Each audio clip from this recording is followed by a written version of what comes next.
बघा, नरेंद्र मोदी काय बोलतात याकडे देश गांभीर्यानं पाहत नाही. एकतर ते सातत्यानं बेकायदेशीर, नियमबाह्य आणि निवडणूक काळामध्ये आचारसंहितेचा भंग होईल असं वर्तन प्रधानमंत्री करत असतात. आणि कायदा माझं काय वाकडं करणार या भूमिकेत ते असतात. एकतर ते खोटं बोलतात. त्यांना खोटं बोलण्याचा राष्ट्रीय आजार जडलेला आहे. राष्ट्रीय आजार, अंडरलाईन. देशाच्या पंतप्रधानांना खोटं बोलण्याचा राष्ट्रीय आजार जडलेला आहे आणि तो भयंकर आहे. महिला विधेयकाची भ्रूणहत्या कसली? खरं म्हणजे महिला विधेयकाची गोहत्या तुम्ही केलेली आहे. 2023ला हे विधेयक मंजूर झालं आहे. त्यानंतरचं आपण राष्ट्राला उद्देशून केलेलं स्वतःचं भाषण आहे का?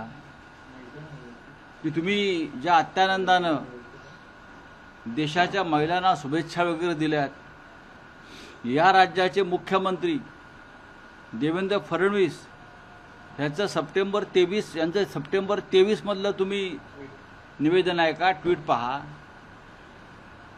2023 नंतर 23ला मंजूर झालेलं महिला विधेयक, आरक्षण विधेयक ह्यांनी अद्याप अंमलात आणलं नाही.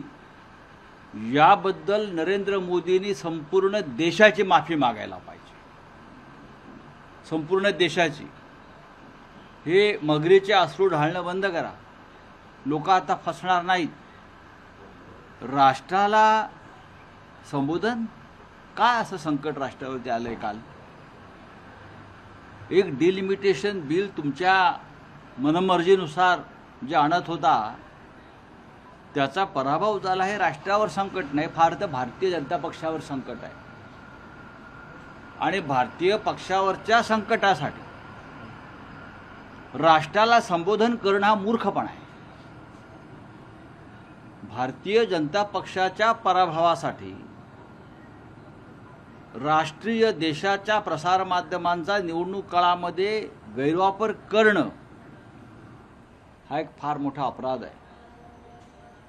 जे छाती पिटून घेत आहेत, आक्रोश करतायत, ढोंग करतायत महिला आरक्षणाच्या नावाखाली, त्यांनी 2023ला काय झालं संसदेमध्ये ते एकदा तपासून घ्यायला पाहिजे. कालच्या भाषणामध्ये मोदींच्या 86 वेळा काँग्रेसचा उल्लेख होता. 86 वेळा. ते काँग्रेसमुक्त भारत करायला निघायला होते. त्यांच्या डोक्यातून काँग्रेस अद्याप गेलेली नाही. 11 वर्षामध्ये, 12 वर्षामध्ये काँग्रेसमुक्त भारत करायला निघाले होते. आणि त्यांच्या नसानसामध्ये काँग्रेस आहे. रक्ताच्या प्रत्येक थेंबात आणि श्वासामध्ये काँग्रेस आहे. शब्दामध्ये काँग्रेस आहे. विचारामध्ये काँग्रेस आहे. हे मोदी कळत नकळत सांगतायत की काँग्रेसशिवाय या देशाला नेतृत्व कोणी देऊ शकत नाही. हे मोदी वारंवार हे सिद्ध करतायत त्यांच्या कृतीतून. 850 जागा त्यांना लोकसभेच्या करायच्या होत्या, त्या आम्ही रोखल्या.